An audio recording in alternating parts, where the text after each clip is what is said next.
Tesla Powerwall installations available in Thailand. Tesla partnered with SolarD in Thailand to bring the country the Powerwall, a home battery storage unit. The two companies teased the Powerwall's arrival in Thailand last year. The Tesla Powerwall starts at $20,574.86.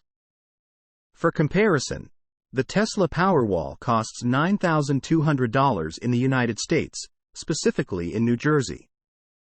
According to SolarD's order page, customers the Tesla Powerwall comes in a few different packages, including a solar package with solar panel installation.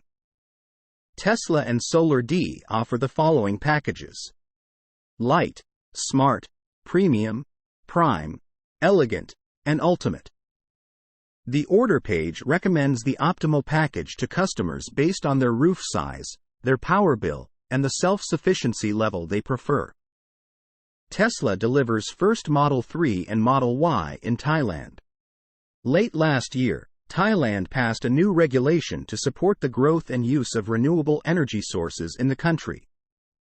The regulation launched Thailand's Feed-in Tariff (FIT) scheme. A FIT is a policy that supports the development of renewable energy sources by guaranteeing above-market prices for producers. The Energy Regulatory Commission of Thailand rolled out a regulation that would introduce a 25-year FIT of $638.37 per kilowatt-hour for solar and a 25-year FIT of $834.25 per kilowatt-hour for solar plus storage. The FIT scheme fits perfectly with Tesla Energy's products. Source: reposted and summarized from Maria Morano at teslaupdate.